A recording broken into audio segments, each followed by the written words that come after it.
నారాయణరావు అమ్మమ్మ ఇంటికి ఈరోజు మనం అసలు సిసలైన నెల్లూరు చేపల పులుసు తయారు చేసి మీకు చూపిస్తాం.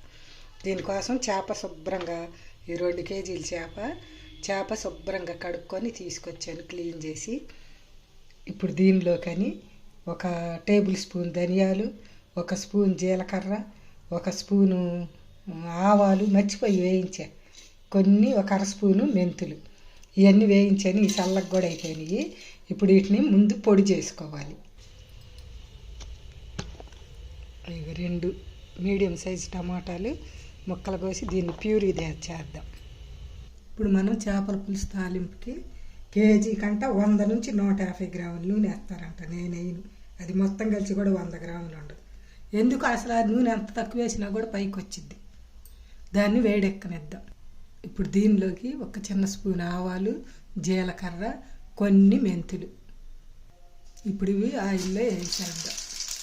ఇప్పుడు ఇలా వేగాక ఒక పెద్దది లావుపాటి ఇంత పెద్ద ఉల్లిపాయ వేసా, మీడియం అయితే 2 వేసుకోండి, 2 కరివేపాకు రెబ్బలు, కొంచెం కొత్తిమీర కావాలి. ఇప్పుడు వీటిని చాలా సిమ్లోనే ఉంచుకోవాలి. ఉంచుకొని దీంట్లో లైట్ గోల్డెన్ బ్రౌన్ రానిద్దాం. ఇప్పుడు దీనిలో కొన్ని పచ్చిమిరపకాయలు, ఇంకా లేదు ఉప్పు, కారం అన్నీ వేసాను. పులుసు కూడా ఉంటుంది కాబట్టి దానికి సరిపడా వేసుకున్నాం. ఇది కారం, ఇది సాంబార్ కారం కాదు, కూర కారం కాదు, మామూలు పచ్చళ్ళ కోసం ఎర్ర కారం అంటారే అది. ఇప్పుడు కొంచెం పసుపు. ఇప్పుడు మనము ఇందాక ధనియాలు, జీలకర్ర, ఆవాలు పొడి కొట్టుకురాలా దాన్ని వేసేద్దాం. కొంచెం పైన వేసుకుంటే బాగుంటుంది, అందుకని దానికోసమని ఇది ఉంచాను. ఇది వేసేద్దాం. వేసి దీన్ని చక్కగా కలిపి ఇది ఇలా వేగాక ఇది టమాటాలు 2 ప్యూరీ చేసుకొచ్చాను కదా అది వేసేద్దాం. అదేసి దీన్ని కూడా కొంచెం సేపు వేగనిద్దాం కలిపి. చూడండి ఇప్పుడు ఇది టమాటా ప్యూరీ కూడా ఉడిగిపోయింది. ఇక మనం చింతపండు పులుసు తీసుకొని దీంట్లోకి పోసేసుకున్నాం. ఇప్పుడు దీన్ని ఇలా చక్కగా కలిపేసి మూత పెట్టి బాగా మరగనిద్దాం. ఇప్పుడు పులుసు ఇలా మరిగాక దీనిలోకి మనం ఒక్క చేపగా తెచ్చింది ఈ ఒక్క తలకాయ వేసి కొంచెం సేపు మరగనిద్దాం. ఇప్పుడు ఈ చేప పులుసు బాగా మరిగిపోయింది. దీనిలో మనం చేప ముక్కలు పెట్టేసాము. చూడండి ఇలా అన్నీ పెడదాం.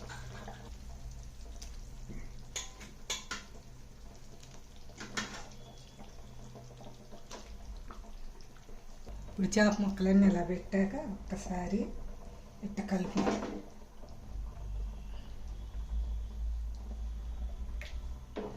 ఇంకా దీన్ని మూత పెట్టి 5 నుంచి 7-8 నిమిషాలు ఉడికితే సరిపోద్ది. ఉడికిన తర్వాత చూద్దాం చేప.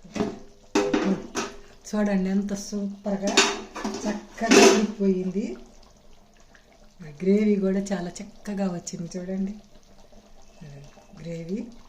ఇంక ఇప్పుడు దీనిలో మనం చివరగా ఏం చేయాలంటే ఇందాక ధనియాలు, జీలకర్ర, మెంతులు, ఆవాలు అవి పొడి చేసాం కదా, ఆ పొడి కొంచెం వేసుకుందాం. పైన వేసుకొని 2 లేత కరివేపాకు రెబ్బలు ఇలా తుంచేసుకుందాం.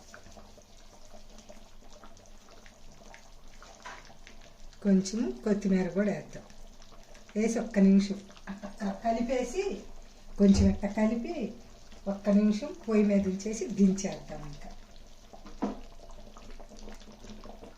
అలా కలిపేసాం కదా, ఇంక ఇప్పుడు 1 నిమిషం అట్ట మూత పెట్టేసి తీసేద్దాం. చూడండి ఇంక ఇప్పుడు మనం కట్టేసేద్దాం. ఇది ఈరోజు కంటే రేపటికైతే ఇంకా అదిరిపోయిద్ది. 1 గంట ఆరనిచ్చి కనుక తిన్నామంటే మామూలుగా ఉండదు. సరేనండి, మీరు కూడా ట్రై చేయండి. అసలు సిసలైన నెల్లూరు చేపల పులుసు.